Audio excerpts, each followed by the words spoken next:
What's up guys, this is Dr. Kyle from Cape Chiropractic and Acupuncture coming at you with this week's movement tip of the week. This week we're going to talk about pec tension and how it can contribute to shoulder and neck discomfort. There are two major muscles that make up the pectoralis group, which lives in the front here. The first is the pectoralis major, which actually attaches or starts on the lateral portion of the arm, the upper arm, and kind of traverses across towards your sternum and your clavicle through this region. The second muscle is your pectoralis minor.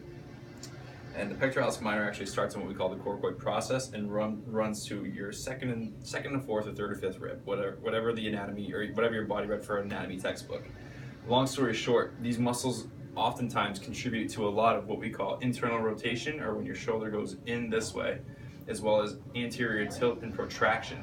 So pectoralis minor does the anterior tilt and protraction, and the pectoralis major, the bigger guy, does a lot of internal rotation.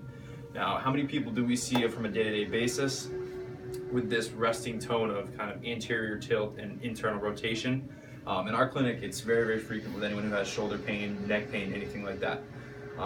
You may, if you work at a desk job, or if you see people sitting a lot of the time, then that's a very, very common resting posture for most people. So this stretch is crucial in helping kind of bring things back to or centrate the shoulder and the ball and socket joint in our glenohumeral region. So two parts to the stretch, and subtle details make a big difference. So we're going to start with the pectoralis minor, okay? So that's the one that's more angulated diagonally, okay? So for this one, a few things you want to keep in mind. Find a nice corner, first of all, or somewhere open in the room where you can do this stretch. You're not going to be able to see my upper arm, but I'm actually keeping my upper arm bent. If we straighten it out, it can put some tension on some nerves that we don't necessarily want. So keep your arm bent, okay? I'm going to start at about a 45-degree angle or elevate my elbow slightly, okay? And what I'm going to do is walk forward until I feel a nice gentle stretch. Now I feel this right through here already, but there are a few subtle cues that actually make the stretch a lot better. Number one, you can slightly turn your body away from the wall here, okay? And that will intensify the stretch. But also, most people when they do this have the tendency to really, really lean forward. You don't necessarily have to do that. I actually want you to picture or think about trying to bring your arm actively backwards as you do this, because what that does is tell the brain to use the muscles on the back side as well as we're getting that stretch in the front. Last thing here, you want to think about keeping a nice upright posture in your thoracic spine, okay?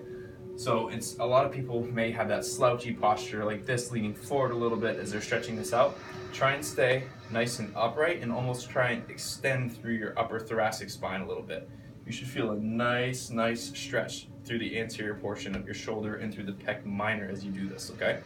Hold it for approximately 20, 30, maybe a minute, 20, 30 seconds or a minute, until you feel a nice release of that tissue, okay? For the pectoralis major, there's a few things you can do. You can bring your arm down to about 90 degrees here, and again, slightly turn the body away, okay? And for this one, you can actually even go a little bit lower, and you may be able to straighten your arm out for this one. This actually starts to get into the biceps as well. Long story short, taking these tissues and opening them up provides a window for you to implement some strength and some extension into the shoulder, basically taking that ball and socket and moving it back to where it needs to be, okay? So try this stretch out, especially if you spend a lot of time sitting or if you have a kind of a resting tone of being in this position, okay?